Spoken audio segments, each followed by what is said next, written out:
Hi, I'm Selene. My mom slapped me so hard I saw stars. My brother clapped. My dad leaned back, smirked, and said, "Serves you right." That night, I realized I wasn't the problem. I was just the mirror they all hated. So I called 3 numbers, quietly, calmly, and by morning, their world began to crumble. But it didn't start that night.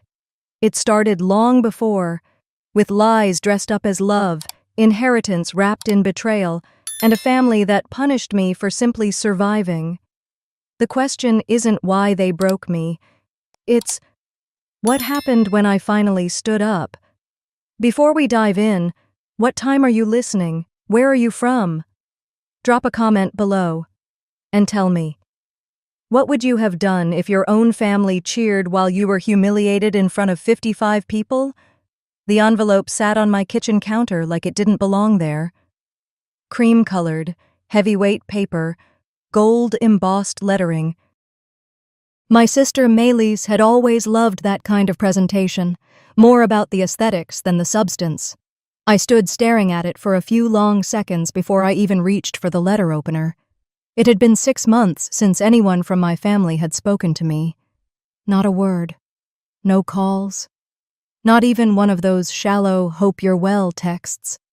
The last time I was in that house, Maylis screamed that I thought I was better than everyone just because I wouldn't invest in her failing, luxury fashion line. I left that night with the echo of slammed doors and accusations ringing in my ears. And now, this? Inside was an invitation to Thanksgiving dinner, handwritten in her perfect script. Dear Solène, we hope you'll join us for a special Thanksgiving gathering, 3 p.m., family home, love, Maylis. Love, huh? I let out a soft scoff. My hands didn't shake because of nerves. They trembled from everything that had built up in silence, things that had never been said, never been apologized for. I sat down at the edge of my worn kitchen chair, letter still open in my lap, and tried to decide what felt worse, staying away or going back. Part of me knew it could be a setup. I wouldn't be surprised if I walked in and found some passive-aggressive performance waiting. But another part of me, the part that used to curl into my mom's lap after bad dreams, that helped my dad tile the garage floor, that sewed Maylis's prom dress in 3 nights when her seamstress canceled, that part wondered, what if this meant something? Closure doesn't always come wrapped in kindness. My therapist said that once, and it stuck. I booked a train ticket that night. The 9:05 a.m. Northeast Regional, arriving just after noon in New Jersey. I chose a red vintage dress from my closet. My mother always said it made me look cheap, like a political wife trying too hard. I wore it anyway. With my hair in a soft twist and a coat I hadn't used since last winter, I felt strangely like I was preparing for battle. The ride felt longer than usual. Maybe it was the heavy gray sky outside, or the woman across from me sobbing quietly into a Starbucks napkin. I didn't ask. We all carry our reasons in silence. By the time I arrived, the neighborhood looked just as manicured as it always had. Lawns trimmed, identical cars in identical driveways. When I stepped up to the familiar white door, I noticed something that made my throat catch. The little wooden welcome sign above the porch. Maylis had replaced it. It used to read, "The Blanchards, all are welcome." Now it read, "Family first, always." The door swung open before I knocked. A man in a white shirt and black vest stood there, holding a tablet. "Name, please?" he asked with a neutral tone. "Solène," I said, voice flat. He tapped something, then motioned me in. No hug, no warm hand squeeze like Mom used to do. Just protocol. As I walked in, the scent of roasted turkey and rosemary drifted through the house. Familiar, almost comforting. Until I saw the seating chart taped to the side of the buffet cabinet. Maylis, head Logan, beside Mom, beside Dad, opposite guest, far left. Guest. No name, just guest. I swallowed down the heat rising in my chest and handed my coat to another staffer. Not a family member. No one looked up. No one said, "Oh, Solène, you made it." The first face I recognized was Melis's. She walked toward me like a stage actress about to make a grand entrance, arms outstretched, lips stretched in a perfect, polished smile. "Oh, look who showed up," she announced, loud enough for the room to turn and look. There was laughter. Light, tight, uncomfortable. Dad gave a quick nod from his armchair and didn't move, just sat there, legs crossed, glass in hand. Logan, my brother, walked right past me, said nothing, and grabbed a deviled egg off a tray. I made my way to the only empty chair, tucked behind the buffet table, farthest from the fireplace. I sat quietly, hands folded, and waited for the awkward to pass. But it never did. Conversations swirled around me like I wasn't even there. Small talk, jokes about Logan's promotion, someone's kid getting into Cornell. Not a single word directed at me. Dinner was served just before 4. The turkey looked perfect. The stuffing smelled exactly like it did when I was 15, sneaking bites off the stovetop when Mom wasn't looking. Plates clinked. Glasses lifted. Everyone seemed too rehearsed. As I reached for the cranberry sauce, I felt it before I saw it. Every eye turning subtly toward the head of the table. My mother stood, her chair creaking beneath her as she rose. She tapped her fork once against the rim of her wine glass. Clink. Twice. Clink. Clink. Then she looked at me. Not past me, not near me. At me. Her eyes sharp, narrowed, like she was about to deliver a verdict. And I knew this wasn't just a toast. The sound of her fork tapping the glass still rang in my ears when she smiled that hostess smile, the kind that stretched but never softened. "Everyone," my mother began, standing tall at the head of the table. "Before we dive into dessert, I want to say a few words." The room hushed. Even the clinking of silverware stopped. 50-some people turned toward her, wine glasses in hand. I stayed silent, back straight, trying not to look as tense as I felt. "I look around this room," she continued, sweeping her hand like a performer, "and I see loyalty. I see tradition, and I see family who understands that respect must be earned, never assumed." My stomach tightened. Her voice carried across the dining room, lilting with warmth to the crowd, but razor-sharp to me. "In every family," she said, "there comes a time when we must remind ourselves who we are, where we come from, and more importantly, what we owe each other." She paused, letting her words settle. I could feel eyes grazing me like heat from a stovetop. "Because sometimes," she said softly, "some daughters forget." A low, polite chuckle rumbled through the table. My wineglass remained untouched. I felt my palms go cold. "They forget," she went on, "that humility is a virtue, that success means nothing if you carry arrogance like perfume, that family is not an obligation, it's an honor." She didn't look at me directly anymore. She didn't need to. Everyone knew who she was talking about. "Money doesn't buy you roots," she said, a syrupy smile forming. "And it certainly doesn't buy you love or respect." Another chuckle. Logan snorted, clearly enjoying himself. "Because entitlement—" She took a deep breath, savoring the finale. "Entitlement is ugly, especially on family." That's when Logan clapped. 1, 2, 3 slow claps. His smirk carved across the room. "That's Mom's best one yet," he muttered, just loud enough. Melis looked away, swirling her wine, pretending to focus on a cranberry garnish. Dad didn't move a muscle. I sat still, like a statue in red, trapped in a room that once held birthday parties and game nights and laughter. Now it was just a stage for my public shaming. I pushed back my chair gently and stood. I didn't say a word. just slid my napkin off my lap and laid it on the plate. I made it 2 steps before it happened. The sound cracked through the room, a hand against my face, hard, immediate. The left side of my cheek lit up like fire. It took me a second to realize she'd done it. My mother. Her fingers still outstretched, her eyes wide, not with shock, but with satisfaction.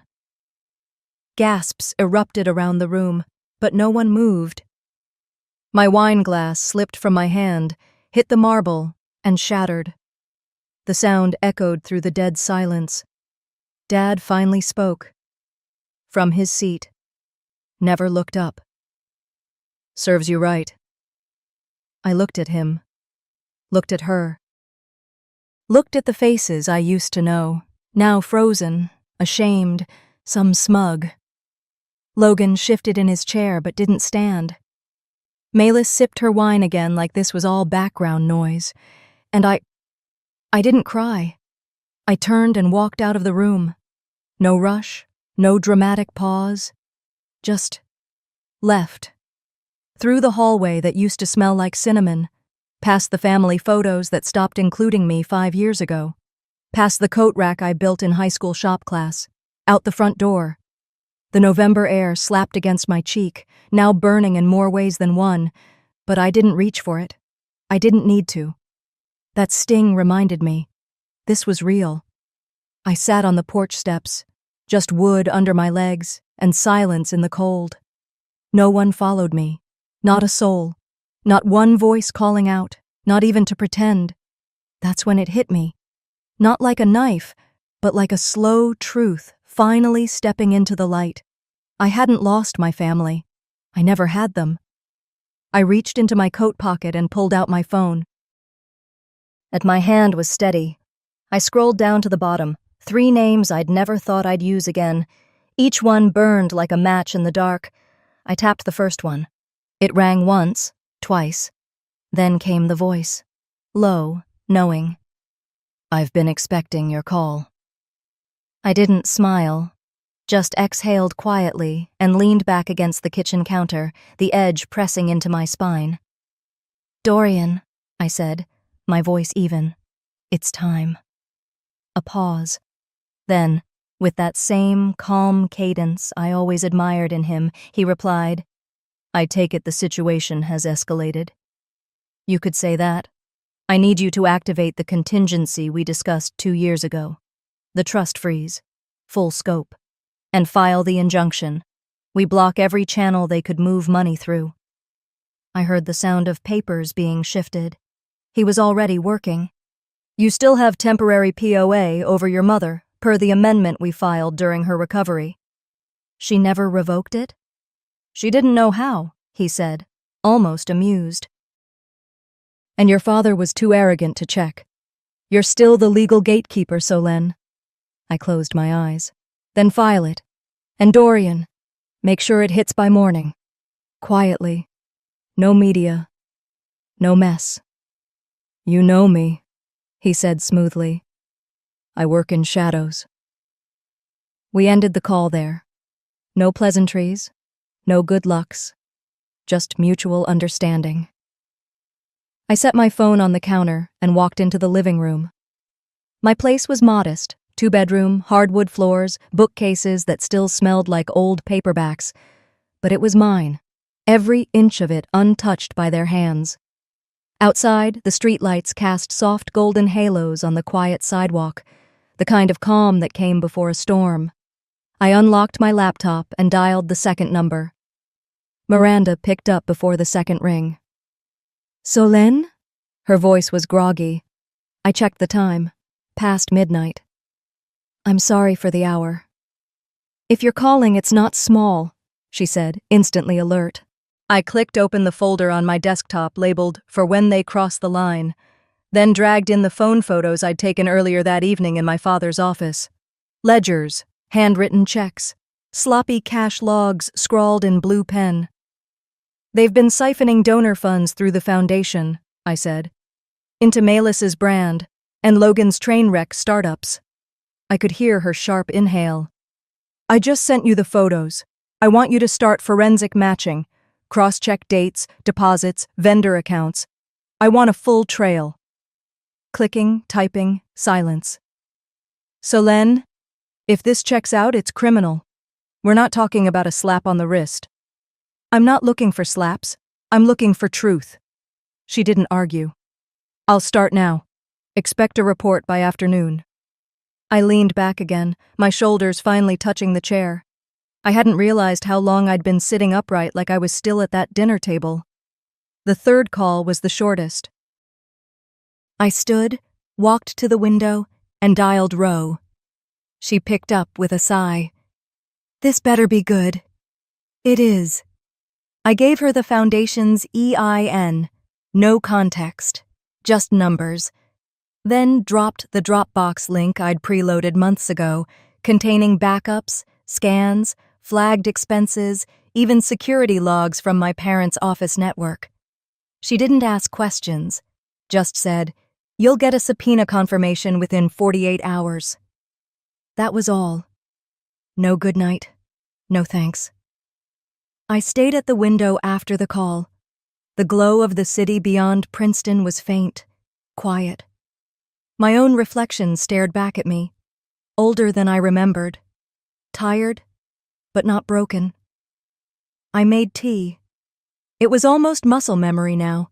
Chamomile, a drop of honey, the blue mug with a chipped handle I refused to replace. While the kettle hissed, my mind wandered back, 2 years ago. The house still smelled like antiseptic and roses from the get well bouquets. My mother had been in recovery after a rough abdominal surgery, and I had flown back from Boston to take care of her. My father had barely been home. Logan was in Vegas. Malis only stopped by for Instagram photos. So it was me, the daughter they forgot, the one changing her dressings, making bone broth, helping her in and out of bed. And while she slept, I had access. Passwords, filing cabinets, signature stamps.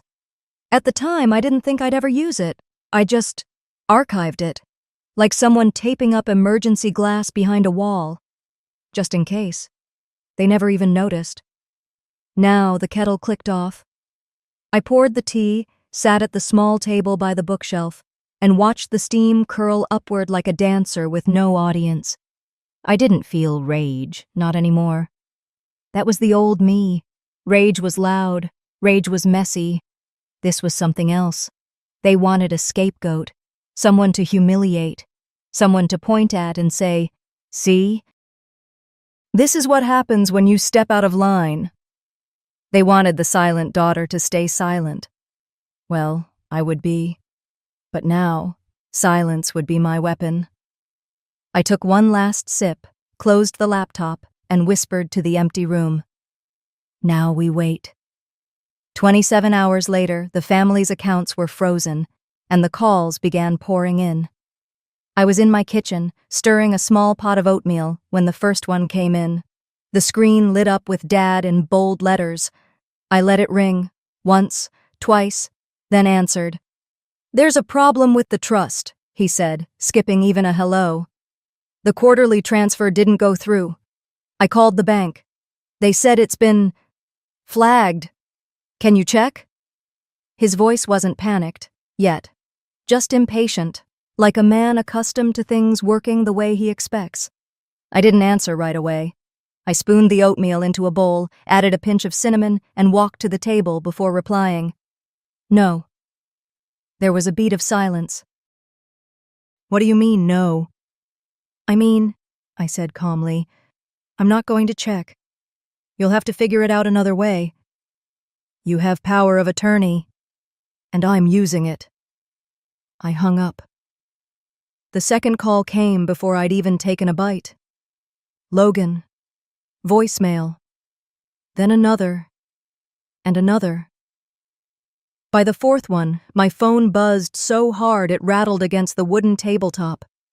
I didn't listen right away. I finished eating first. Then I poured myself some coffee, sat back, and finally pressed play. "You think you're clever?" he growled, voice half choked with rage. You think cutting off the money makes you powerful? We made you, Solène. We fed you. We gave you everything. Next message. This is what you wanted, isn't it? You always wanted to destroy us. Well, now you have. Are you proud? Then silence for maybe 2 hours. I spent that time reviewing some invoices Miranda had flagged, dates that aligned a little too neatly with Melis's sponsorship fund. It was always labeled under event outreach. Right? Outreach to the florist, the venue, and a champagne tasting in Montauk. At 11:23 a.m., Melis called. The ringtone barely rang once before I hit mute. I watched her name fade into missed call, then a voicemail. She sounded breathless. Not the spoiled defiance I was used to. This was full-blown panic. They said the payment didn't go through. The venue called me, Solène. Me. Not Dad. Not Mom. Me. You knew how important this was. You knew how long I've planned this. In the background, I could hear a man's voice shouting something. Probably Chase, her fiancé. He didn't sound thrilled. I waited. She kept going. Do you even care what this does to me? Or are you just cruel? I didn't respond. I just typed one line into our old family group chat. The trust was never yours to spend. Seen. No reply. By early afternoon, Miranda texted, confirmed. The venue, florist, catering deposits, all from the foundation's secondary account. Frozen. So de Xuan. Not long after, Ro chimed in, vendors are backing out. Words spreading. One of them posted in the Hudson Valley Wedding Planner Forum. I leaned back in my chair and looked at the small watercolor above my desk. A girl walking into a forest. No path, just snow and space and silence. There was a kind of satisfaction settling over me. Not revenge, just clarity. Then came the call. Mom. Her name flashed on screen like a thunderclap. I stood up, poured water into the kettle just to keep my hands busy, and answered. Her voice was cold, controlled. You humiliated me. I didn't flinch. No, I said softly. You did that all by yourself. You ruined your sister's wedding. No, I repeated. You allowed her to steal from a charitable trust, and now the system did what it's meant to do. I didn't hack anything. I didn't break laws. I just let truth catch up. She went quiet, but not because she understood. You were always difficult, Solène. So correct, so obsessed with doing things the hard way. You just don't understand family. Maybe not your kind, I replied. I ended the call. This time, I didn't even feel my heart race. The day slipped toward evening. I worked quietly, folded laundry, lit a small vanilla candle. Outside, the first snowflakes began falling. Soft, slow, like someone above had taken pity and was tucking the world under a blanket. I stood by the window, mug in hand, and watched. For a second, I saw myself. 12 years old, sitting in the back seat of Dad's car while Melis tried on pageant dresses. Logan had made fun of my shoes. I had bought them with my own allowance. You could try being less weird, he had said. Dad didn't even glance up from his phone. And me, I laughed. Like it was funny, like if I agreed with them just enough, I'd belong. That girl was gone. This woman didn't need their approval. She didn't need an invitation to a wedding paid for with stolen funds. My thoughts were interrupted by another call. No name, no number. Blocked. I let it ring twice, then answered. A quiet breath on the other side. Then, a familiar voice said, Solène, I have something you need to hear about your father. I recognized the voice before she said her name. Solène, it's Marcia. I worked with your Aunt Cecile back then. My hand tightened around the phone. I hadn't heard that name in years. Aunt Cecile had died under what they'd called natural causes a decade ago. The only one who ever stood up to my father and quietly vanished from every family photo and conversation after her funeral. "I kept something," Marcia said. "She asked me to. I think it's time you heard it." She didn't give more over the phone, only told me to meet her at the Newark County Records Building, 4th floor, back archive room, at 4:30 sharp. I left the house without finishing my tea. The drive was gray. Wet roads, moody clouds, just enough drizzle to make the world feel quiet and suspicious. The kind of weather that makes your windshield wipers squeak like a lie being scrubbed clean. The Records Building was nearly empty that time of day. The 4th floor smelled like old paper and ghosted bureaucracy. I found the archive room, door slightly ajar, and there she was. Marcia looked smaller than I remembered. Thinner. Her gray hair pulled into a tight knot. Her eyes flicked up and softened. "You came," she said, almost surprised. "You sounded serious." She nodded and walked to a filing cabinet, opened a hidden panel behind it, and pulled out a small manila envelope. "This was Cecile's insurance," she whispered. "In case something ever happened to her, or in case they tried to erase her." Inside was a thumb drive, plain, no label, no markings. She pressed it into my hand like it was burning. "Keep it off Wi-Fi, trust me." I stared at her. "What's on it?" Marcia didn't answer right away. Then she said, "Proof of who your father really was." By the time I got home, it was nearly 7. I turned off my phone, closed the blinds, and sat down at the kitchen counter with my old laptop. No internet, no Bluetooth, just the bare machine and the drive. I hesitated before plugging it in. The file was labeled 2011-04-19 Cecile Audio. I hit play. At first, just static, then footsteps. A woman's voice, Cecile's, muttering something about the recorder, and then my father's voice. "So here's the plan. We call it a family trust. Make it look clean. The girls' names go on the docs. That'll keep it above board." Another voice, my mother's. Smooth, calculated. "And the IRS? They'll be sniffing soon. You saw the audit timeline." Dad again. "We push the real assets through the construction shell, then tuck the money under the new trust. Only Logan gets the codes. We don't need the girls digging." A pause. Then a chuckle. "Solène won't even notice. She's too busy being noble. She won't ask questions." I stopped the playback. My breath caught like I'd swallowed glass. They hadn't just excluded me. They'd used me. My name, my identity, my silence. I wasn't the overlooked daughter. I was the decoy. I let the file play again, this time all the way through. They spoke about forged documents, moving funds in chunks just under reportable limits, creating dummy invoices. My mother said something about a retirement home in Geneva. My father laughed, said he'd bury the paperwork in plain sight. I sat there long after the file ended, staring at nothing. All these years I thought I was just invisible. But no, visibility was never the issue.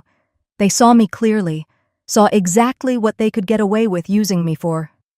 Eventually, I pulled out my folder with copies of the trust. The signatures. My name was there. Twice. Except I'd never signed. I checked the notary stamp. Dated 2011. An old name I didn't recognize. I called Dorian, my lawyer, and told him everything. He whistled low. "Forgery, misappropriation of funds, wire fraud.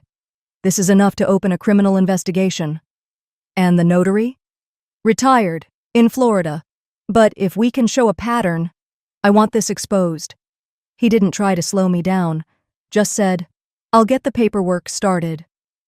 After the call, I sat back and tried to breathe. The room was dark, except for the small light above the stove. I found myself staring at the bookshelf across the room. One of the spines caught my eye. A photo album. My 12th birthday. We were in the old house then. The one with the attic no one wanted to clean. That's where Cecile used to hide her journals. I remembered climbing up there once, trying to find a present she'd hidden. That's when I heard Dad yell, not at me, but at Cecile. "You cross me again, and I'll make sure you regret ever being part of this family." And Cecile? She didn't cry. She didn't yell back. She just said, "Solen's going to see it all one day. And when she does, don't expect mercy." I hadn't understood it then, but I did now. Later that night, I dug deeper into the paperwork, cross-referenced dates, noticed a sudden change in the trust's language after 2011. Everything pointed to concealment, a wall of financial fog. But the line that kept echoing? "Only Logan gets the codes." They'd locked me out from the start, and worse, they counted on me not fighting back. It wasn't just betrayal, it was strategy. A few minutes before midnight, I forwarded the audio file to 3 people. Dorian, an IRS contact I knew from a nonprofit audit last year, and Malis. She'd been screaming about her wedding collapsing. She wanted to know why. Now she'd know. 5 minutes later, a text blinked onto my screen, from Malis. Just 3 words. What the hell? I hadn't even set the laptop down when the doorbell rang. Not a light, polite press. It was fast, impatient, a jarring sound against the quiet thrum of my thoughts. I walked to the door, still gripping the edge of the kitchen counter, my fingertips cold. Through the peephole, I saw her. Malis. Still in that stiff navy blazer she'd worn at the last board meeting. Hair up, but frayed. Mascara smudged at the corners of her eyes, her knuckles white from clenching her phone. I opened the door without a word. She didn't wait to be asked in. Just stepped across the threshold and held out her phone. Was that real? I didn't answer right away. I didn't need to. I only nodded. Malis dropped her arm slowly, like it had been holding something heavier than it looked. She leaned back against the wall near the coat rack, her breath shaky. "They told me you left because you were selfish," she whispered. "Said you didn't want to be part of the family, that you thought you were better than us." I closed the door behind her. "No," I said quietly. "I left because I knew something was wrong. I just didn't have proof. Until now." She didn't speak, just stood there, eyes darting around my small kitchen, like she couldn't quite believe where she was, like she'd stepped into a world she'd always avoided. "I didn't know," she said finally, voice cracking. "I mean, I knew things didn't add up, but I thought I was imagining it." I motioned toward the dining table. She sat stiffly, like the chair might collapse under the weight of the past. We sat in silence for a few moments, her elbows resting on the table, palms over her face. "They always told me," she began, not looking up, "that you were different. Mom told me when I was 14, Solen isn't like us. She's adopted in spirit. Don't ever trust her with real things." I didn't even know what that meant then. My heart clenched, but I kept my face still. "That's why you stopped telling me anything." She looked up, her face flushed. "I thought I was protecting the family. They made it sound like you were dangerous, disloyal. And when you left, they said you'd taken money, that you were angry because you weren't named in the first trust." I let out a soft laugh, tired, bitter. I didn't even know there was a trust until last year. Malis looked like she'd been slapped. She rubbed her forehead hard, like she could scrub the memory away. "I thought I was the favorite, but now, I don't think they ever loved me. Not really. I was just useful." She paused, then said, "I thought I was the face of the family. Turns out, I was the mask they wore to keep their secrets." I watched her unravel, and for a moment I didn't feel angry. I just felt Sad. For both of us. You still have a choice, I said quietly. You can keep pretending none of this happened, or you can help me bring it all to light. Awesome, she looked at me, eyes glassy. How? I need you to sign an affidavit that you heard them talk about the trust, especially what Dad said, that you knew the version I received wasn't what was signed. We'll file it with the investigation. Melis hesitated. That would make me part of it. I'd be exposed. I nodded. But you'll also be free. She looked down at her phone. Her fingers hovered over it for a moment, then slowly set it face down on the table. I'm done protecting monsters, she said. Whatever you need, I'll sign it. I exhaled slowly. My shoulders had been tensed so long I hadn't even realized it. We didn't say anything else for a while. Just sat there, like two women waking from the same bad dream. Eventually, I got up to pour us both a glass of water. When I set hers down, she was staring off toward the bookshelf. I followed her gaze. You remember the attic? She asked. I blinked. At the Tenafly house? Yeah, when we were kids. You had that stuffed fox. What did you name it? Marble? Marble the fox. He was missing one eye. She smiled faintly. You used to bring him up there with snacks, and I'd sneak in with a flashlight. We made a whole secret sister club. You remember? I do, I said. You made me promise you'd never marry anyone unless he passed our code test. She laughed, but it cracked halfway through. And I promised I'd always have your back. She looked down again. I guess I broke that. I didn't say anything. I just reached across the table and rested my hand near hers. She didn't pull away. The moment passed, quiet and fragile. Then her phone buzzed, vibrating against the wood. She picked it up and froze. What is it? I asked. She looked up slowly. You might want to sit down. I didn't move. Dad just filed an emergency motion in court, she said. He's trying to block access to the trust. Says you're a security threat to the estate. I stood up. Not fast, not dramatic. But deliberate. My mind didn't race, but my hands, they curled into fists, not in fear, in readiness. It was time for the hearing. We arrived at the courthouse just before noon. A quiet drizzle had started, nothing dramatic, just enough to make the sidewalks gleam and the world feel slightly colder than it was. I stepped out of the car, briefcase in hand, and followed my attorney through the side entrance reserved for scheduled hearings. No reporters. Not yet. The marble floors of Bergen County Courthouse were polished to a near-mirror shine. The halls echoed faintly with footsteps and the muted murmur of legal staff moving between rooms. Inside courtroom B, the temperature felt artificially cool, like the air had been stripped of any warmth. Fitting, considering who was sitting across from me. My father wore a charcoal gray suit, darker than usual, with a red tie so perfectly knotted it looked like a warning. My mother sat beside him in cream and pearls, stiff-backed and unmoving. She didn't look at me.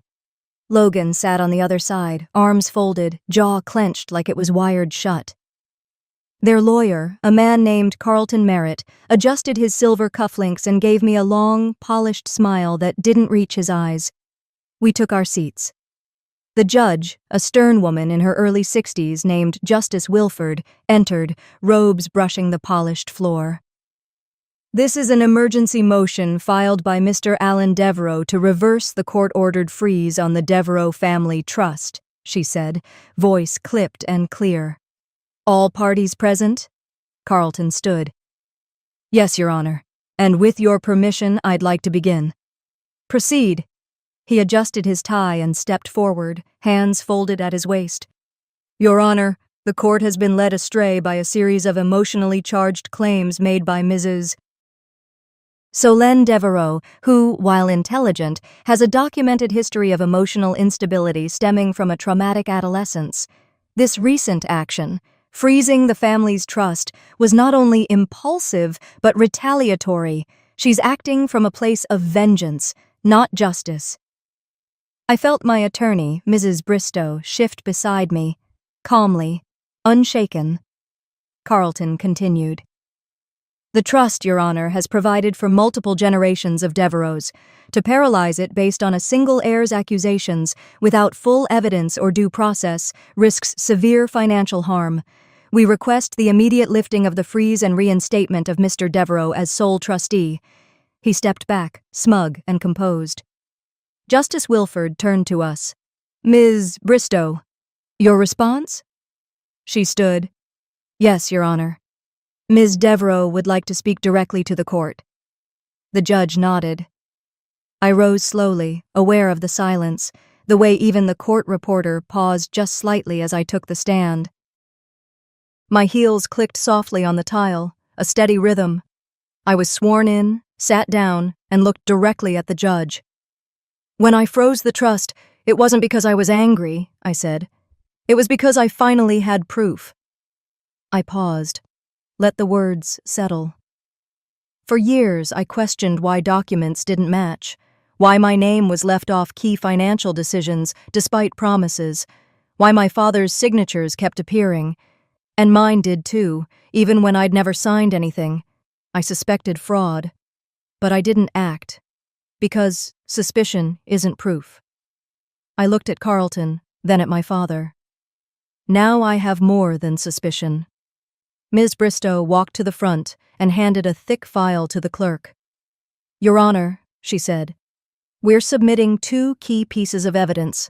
First, a set of trust documents bearing Mrs. Devereaux's forged signature compared to notarized samples from prior filings. Second, an audio file. In this recording, Mr. Devereaux is heard explicitly discussing financial misrepresentation, including concealing funds under his daughter's names to bypass IRS scrutiny. Judge raised an eyebrow. You have the audio? We do. It was obtained legally through a wiretapped phone call with a witness who has since submitted an affidavit. Justice Wilford leaned slightly forward. Play it. The courtroom went still. A tech assistant rolled in a small speaker and pressed play. There it was, my father's voice, clear and unhurried. We'll move the rest under Melis's name. She doesn't ask questions. Solen's too nosy. We'll tell her she's not part of the succession. Make it about her attitude. Keep her out. If the IRS looks, we're clean on paper. Logan's voice chimed in faintly, laughing. You're ruthless. And then my father again, chuckling. No, I'm careful. No one breathed. The courtroom held its breath like a single body. Even Carlton's fake composure cracked. He blinked, his jaw shifting tight. My mother stared at the floor. Logan leaned back, pale. The judge looked straight at my father. Mr. Devereaux. Is that your voice? My father hesitated. That could have been yes or no. Yes. But she cut him off. That's sufficient. The room remained silent except for the sound of the judge scribbling a note. Justice Wilford turned to the clerk. Motion denied. The freeze on the Devereaux family trust remains in full effect. Furthermore, I'm referring this matter for immediate review by federal authorities under suspicion of financial fraud and perjury. Mr. Devereaux, Ms. Devereaux Sloan, and Mr. Logan Devereaux are to provide full disclosure within 7 business days. Carlton tried to stand, but the judge raised her hand. This isn't a negotiation. Court adjourned. The gavel struck like a gunshot. I stood, gathering my coat, keeping my movements steady. Behind me, I heard my father rise, abrupt, angry. I was halfway to the hallway when his voice came sharp and low behind me. You think you've won? I stopped, turned, looked him straight in the eye. No, I said. I think I've begun. He said nothing. His mouth opened, then shut, His fists clenched at his sides, but there was nothing left to say. Not in that room, not today. Outside, the rain had stopped. The clouds hadn't cleared yet, but there was a lightness in the air that hadn't been there before. The kind that comes just before the storm breaks for good. I didn't say another word. I just walked. The first knock came 2 days later, at exactly 7:36 in the morning. The sun had barely lifted above the line of trees in Tenafly, the sky a dull gray like it hadn't decided if the day deserved light or not. From inside the Devereaux estate, it must have seemed like just another Thursday, calm, silent, insulated from the consequences that had been knocking long before this morning. Then came the second knock, firmer, and then the doorbell, held down long enough to signal this wasn't some neighbor returning a misdelivered package. Logan was the first to reach the front door. He opened it to a cluster of people in navy windbreakers, crisp and impersonal. "IRS, Federal Enforcement Division," one of them said, holding up a badge before Logan could say a word. "We have a warrant." Behind them, a line of agents stepped forward in quiet coordination, some with rolling cases, others with clear plastic bins. One carried a handheld scanner, another had gloves already on. They moved like they'd done this before. Because they had. I wasn't there, of course. I was in Princeton, standing in my kitchen, reheating yesterday's coffee and staring out at the backyard fence when my phone buzzed. It was Dorian. No text, just a photo.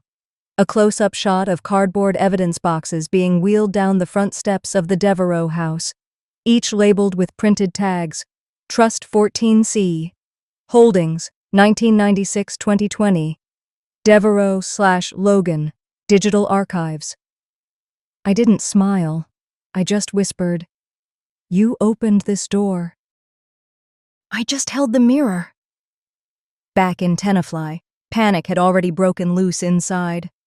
Logan's wife let out a sharp scream when agents entered the hallway and headed toward the study. I was told she stood frozen for a second, then burst into loud sobs before locking herself in the downstairs guest room.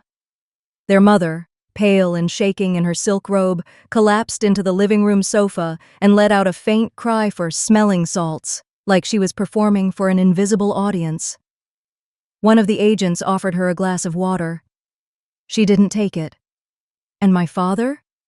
He marched down the stairs, still half-dressed, and demanded, loudly and with the false confidence of a man too used to being obeyed, that everyone stop this nonsense and get the family attorney on the line immediately. The lead agent, a middle-aged woman with iron-straight posture, handed him the warrant calmly. "This is a federal investigation, sir. You can contact counsel, but the search proceeds." He didn't like that.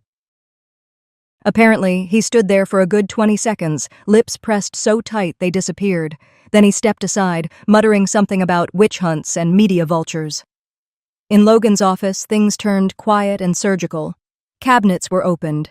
USB drives labeled consulting were bagged. His laptop was imaged and returned. Paperwork was photographed and logged before being boxed. Then one of the younger agents, while sifting through a heavy wooden filing cabinet, tapped something metallic at the back panel. It sounded hollow. He paused, slid the entire row of files aside. And there it was, a small compartment built into the back wall of the cabinet. Inside, tucked neatly beside an old cigar case, was a black leather notebook, soft-worn like it had been handled often. No title, just a wraparound strap. They unbound it carefully. Every page was handwritten, dates, amounts, routing numbers, abbreviations, and something else. Names. Not full ones, just codes. But they were unmistakable. M01, S91, L73. Birth months and years. Family birth dates. Mine. Melis's. Logan's. Transfers to offshore accounts. Movements between dummy trusts. It wasn't clever. It was arrogant. When the agent showed it to Logan, he tried to laugh. "That's just notes for tax planning," he said. "Everyone keeps notes." The agent didn't blink. Then you can explain it to the prosecutor. Hours later, the house had been swept clean of its secrets. The agents left with 12 boxes, 2 hard drives, and 1 black notebook that now sat at the center of a growing case.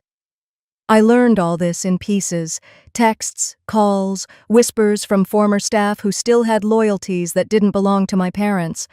But what stayed with me most wasn't the files or the screaming or even the knock. It was Malis. She didn't call, she just showed up. Around 6:40 that evening, my doorbell rang. When I opened it, she was standing there in jeans and a navy sweater, holding a ceramic casserole dish in her hands. The kind you bake for someone when there's been a death. Or a confession. She looked tired. But there was something else, too. A resignation that I hadn't seen on her face in years. "I made lasagna," she said quietly. "It was your favorite back then." I stepped aside. "Come in." We ate at the kitchen table in near silence. No music. No TV. Just the clink of forks and the hum of the refrigerator. At one point, I reached into the drawer beside me and pulled out an old photo, creased and slightly faded. It was from one of our sleepovers as kids, back when she still wore glasses too big for her face and we built blanket forts in the living room. I placed it between us on the table. She stared at it for a long time.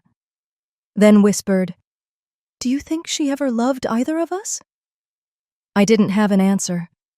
But she looked at me again, this time with tears forming.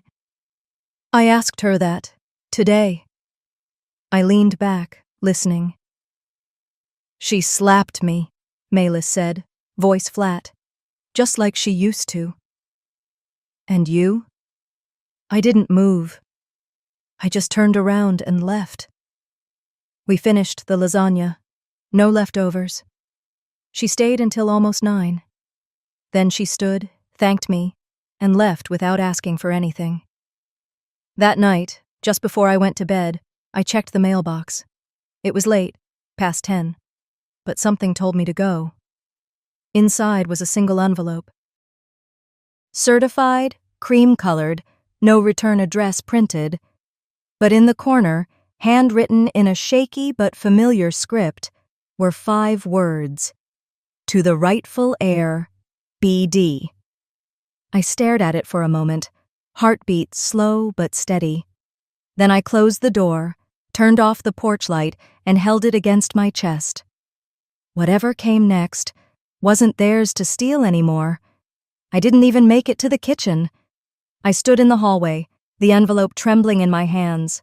When I slid my finger under the seal, I expected bank statements, maybe legal threats. But instead, what fell out first was something smaller, thicker than a page, a USB drive. I froze. Then I turned the envelope upside down, and a folded letter slipped out, handwritten in my grandfather's unmistakable script, those slow, looping strokes that used to sign my report cards with a smiley face. It smelled faintly of pipe smoke and cedar, like the cabin he always loved more than people. The first words stopped me cold. "If you're reading this, Solène, then you've already proven stronger than I ever was." I sank onto the armrest of the couch without thinking, the letter shaking slightly as I held it close enough to read every word. He wrote of regrets, how he'd watched, year after year, the way my parents clipped my wings while telling me they were sheltering me, how they pitted us against each other, Logan, Malis, me, as if our worth was a finite resource, how he'd wanted to intervene but feared tearing the family apart, like silence was a form of protection. But then came the truth. He'd never intended for my parents to control his estate. He'd seen them manipulate wills, pressure trustees, spin stories to suit themselves. So he created a separate provision, one that bypassed all of them entirely. You'll find it enclosed in the files my lawyer was instructed to deliver only upon clear evidence of wrongdoing. His script became shakier near the end. I may be gone when you read this, but know this. Everything I built in Vermont, all of it, is yours. Not because of blood, but because you saw people clearly and still chose to be kind, because you didn't need power to act with strength. He ended with a line I hadn't read in decades, something he used to whisper when tucking me into the cabin's bunk beds during summer storms. Build something that lasts longer than anger. I set the letter down and stared at the flash drive. My fingers hesitated over the laptop, but I clicked it in. The screen stayed black for a second. Then, he appeared. My grandfather, in a worn wool cardigan, seated in front of the Vermont fireplace. A small clock behind him read 2016. He looked right into the lens, as if he knew I'd be on the other side one day. "If you're watching this, kiddo," he said, his voice lower than I remembered, "then they've done what I feared they would." I didn't blink. "I'm sorry I didn't stop it sooner. But you stood up. You made them show who they were. And that takes more guts than I ever had." He coughed once, leaned forward slightly. "I saw what they did to you. How they cut you out, made you small, blamed you when they were afraid of what you might grow into. But I knew better. I always did. So I left instructions, real ones. They'll try to fight it, but the letter and this recording are legally notarized. The Vermont Trust, the land, the cabin, it's yours. Always was." He leaned back, sighing. "Build something with your name on it. Something that doesn't erase who you are. Don't spend your life proving them wrong. Just live like you were right all along." The screen faded to black. I didn't cry. I just sat there for a long while, heart full but still. By morning, I called my attorney. We filed the letter and the video into the court proceedings. Within 3 weeks, the judge ruled in our favor. The main trust my parents had tried to use declared fraudulent. My grandfather's instructions were recognized as binding, irrevocable. My phone lit up with news alerts later that day. Devereaux Family Trust invalidated in court. Local financier faces IRS scrutiny over alleged estate fraud. There was a photo of my father shielding his face from a camera, and another of Logan outside what used to be his firm, now shuttered. Malis wasn't in any of them. I didn't post a statement, didn't tweet, didn't give a quote to the one journalist who somehow got my number. Because silence, when it comes from the one they dismissed, echoes louder than rage. 3 weeks later, I drove up to Vermont. The road curved in familiar rhythms, the trees dense and rustling like they remembered me. When I reached the cabin, the key still fit like no time had passed. Inside, everything was just as he left it. Woodpiles stacked, flannel blankets folded, his favorite mug resting on the windowsill. I lit the fireplace, took out the letter, and placed it above the mantel under a small brass lantern that used to guide us home on foggy nights. It flickered gently, casting soft light across the stone hearth. This was mine now, not in the way of ownership, but in the way of roots. Weeks passed. I registered the Vermont Trust in my name, converted a portion into a foundation, a quiet one, named in his honor. It offered financial literacy workshops, legal navigation tools, and small grants for young women with complicated family histories, women like me. Malis joined without being asked. She didn't want her name on anything, said she'd just make spreadsheets and stir the soup at meetings. But every time I looked at the attendance rosters or donation logs, I saw her notes in the margins. Gentle, thoughtful, never looking for credit. We never talked about the slap or the lasagna. Just moved forward, like you do when healing has no dramatic music, just small, steady days that don't hurt. Now and then, someone from Tenafly would email. A distant cousin, an old teacher, a housekeeper who remembered when I used to leave thank you notes in the laundry room. I responded kindly, but never went back. And now when people ask how I managed to survive all that, I tell them this. Sometimes you won't get the apology, you won't hear the words you deserved. Sometimes they won't even admit what they did. But if you live in truth, whether it's loud or quiet or whispered through court papers, your peace will grow louder than their cruelty ever was. So no, I didn't break the family. I simply stopped letting it break me.